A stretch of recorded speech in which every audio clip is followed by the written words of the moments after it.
Bonjour, bonsoir, bienvenue à notre l'entretien numéro 89. Chers amis, le monde est devenu très matérialiste. Il y a quelqu'un qui a dit que nous vivons à l'ère du matérialisme. Le monde est devenu très charnel, très philistin, et je dirais même très terre à terre. L'être humain devient très orienté vers la recherche des satisfactions matérielles. On parle des gens qui n'apprécient que les biens matériels. Ils ont un grand penchant pour les possessions matérielles, pour les richesses. Ils se laissent absorber par les préoccupations, les intérêts et les plaisirs du monde actuel. Dans le langage philosophique, on parle du primat ou de la primauté de la matière sur l'esprit. C'est la matière qui commande, qui domine les possessions matérielles. On parle des richesses, on parle du concret. On dit que c'est le concret qui domine, le concret qui commande, le concret qui s'impose sur l'esprit. Malheureusement, nous retrouvons cette même façon de faire dans certaines de nos églises. Nous retrouvons cette même attitude, cette même posture, cette même position chez certains chrétiens évangéliques. Ils disent qu'il faut nécessairement voir pourquoi.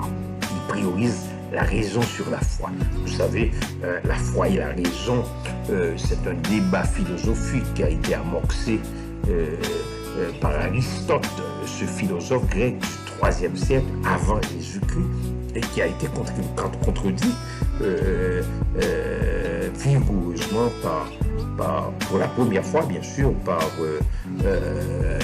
le théologien, le grand théologien Thomas d'Aquin. Là, ces chrétiens déclarent que la seule façon de vivre, c'est d'être concret, c'est d'être palpable, c'est de voir les choses, de les toucher les choses pour pouvoir les croire.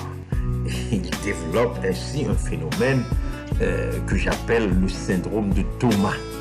Vous savez que Thomas était l'un des disciples de Jésus, il faisait partie intégrante du staff de Jésus, mais cet apôtre est devenu célèbre pour son incrédulité. Jésus l'avait choisi dès les premiers jours de sa vie publique, et pourtant il était celui lors du dernier repas. Lorsque Jésus annonçait son départ, il a fait cette question à Jésus: Seigneur, nous ne savons pas où tu vas, comment saurions-nous le chemin? Donc il a douté du départ céleste du Maître. Il a douté de la mission ultime de Jésus sur terre. Pourtant, il était là avec Jésus, il guérissait les malades comme les autres apôtres avec Jésus, il chassait les démons avec lui, il était témoin oculaire de la manifestation du royaume de Dieu sur la terre. Jésus a répondu à Thomas, Jésus lui a répondu: Thomas, je suis le chemin, je suis la vérité et je suis la vie, Thomas.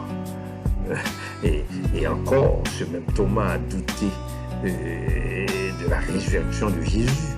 Les disciples sont venus dire à Thomas, sont venus lui dire que le Christ était ressuscité.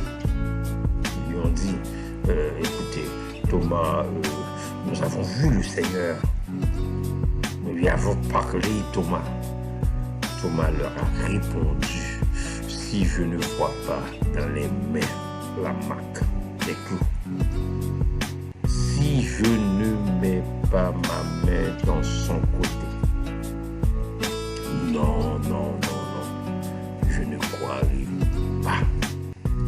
Plusieurs affirment que Thomas avait un esprit scientifique, il raisonnait avant de croire, mais c'est plutôt une incrédulité grave, c'est plutôt un manque de foi dans les paroles du Maître.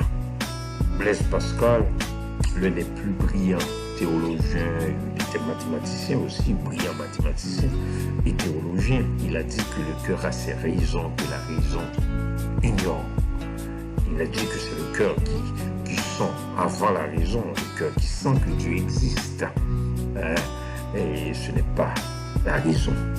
Chers amis, nous faisons confiance à nos acheteurs, nos vendeurs, nos acteurs, nos agents funéraires, nos agents immobiliers, nos agents de police, nos agents de sécurité, nos ambulanciers, nos dentistes, nos médecins, nos coiffeurs, nos cuisiniers, nos comptables, nos pilotes d'avion, nos infirmières. Nous comptons sur ces gens-là.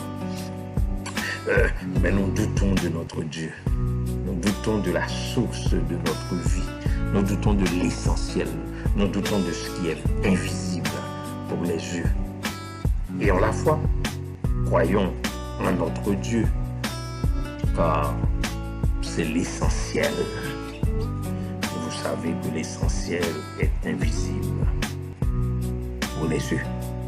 Hubert Jean-Charles vous a parlé.